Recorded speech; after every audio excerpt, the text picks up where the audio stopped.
Hi everyone. இந்த vlogல நம்ம என்ன பார்க்க போகிறோம்னா, நாங்கள் வந்து பாரிஸில் வந்து ஒரு ஷாப்பிங் போயிருந்தோம். இந்த ஃப்ளாக்ஸ்லாம் வாங்குறதுக்காக போயிருந்தோம். அதை தான் வந்து நம்ம இந்த வீடியோவில் பார்க்க போகிறோம். அப்போ வந்து எங்களுக்கு வந்து ஒரு பெரிய ஃப்ளாக் தேவைப்பட்டுச்சு. அந்த ஃப்ளாக் வந்து 75 ருபீஸ் ஒரு பீஸேன்ற மாதிரி சொல்லியிருந்தாங்க. அது வந்து வெளியில் இருக்க ஷாப்பில் கிடைக்கல. ஸோ உள்ளே தான் கிடச்சிது. தென் வந்து இது மாதிரி ஒன்று வாங்கிக்கலாமா அப்படின்னு சொல்லி என் அக்கா கேட்டிருந்தாங்க.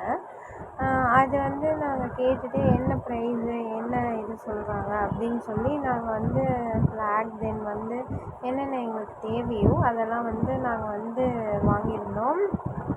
தென் வந்து அங்கேருந்து அப்படியே நாங்கள் என்ன பண்ணோம், இன்னொரு ஷாப்புக்காக நாங்கள் மூவ் ஆனோம். இன்னொரு ஷாப் வந்து எங்களுக்கு வந்து ஒரே ஒரு ஃப்ளக் போர்ட் மாதிரி தேவைப்பட்டது. அது அந்த கடையில் இல்லை. ஸோ வந்து நாங்கள் வேறு ஒரு ஷாப்புக்கு வந்துருந்தோம். வேறு ஒரு ஷாப் வந்து அப்படியே லாங்காக நீட்டு கொடி மாதிரி இருக்கும்ல, அது வாங்குறதுக்காக நாங்கள் இந்த ஷாப்பில் வந்திருந்தோம்.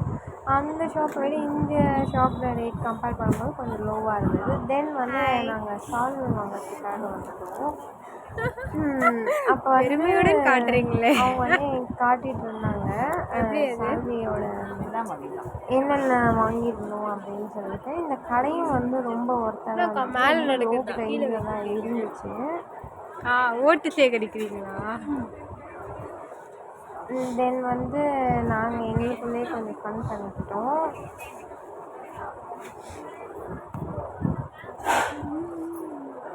ஃபன் பண்ணிக்கிட்டு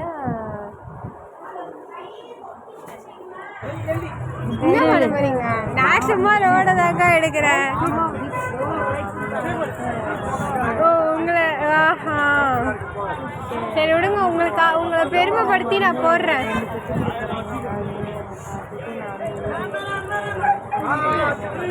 ஒரு நாயை பார்த்து பயப்படுறீங்க, இதுல பெருமை வேற. உங்களுக்கு நாய் அவர் இடிச்சிட்டாரு தெரியுமா? அவரும் போகாம ஒன் டே பாரிஸ் ஜேர்னின்னு போடுவேன்னா. வந்து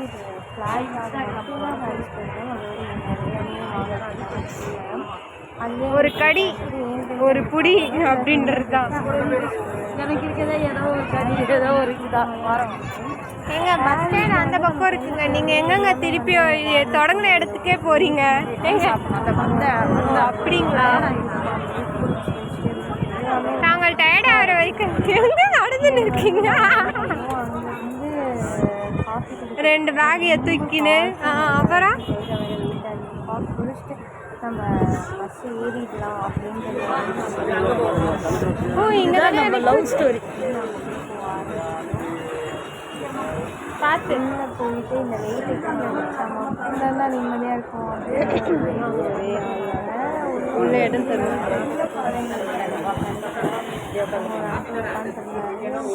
இன்னும் 2 காஃபி நேற்று எல்லாமே வாங்கிட்டல. சால்வை அவங்க சாப்பிடலாங்களா? அங்கேருந்து எப்படி நடந்து லாஸ்ட் வரைக்கும் வருவாங்க. கொஞ்சம் யோசிச்சு பாருங்க. யாராவது பைக்கில் ஏற்றிக்கணும். இல்லை இல்லை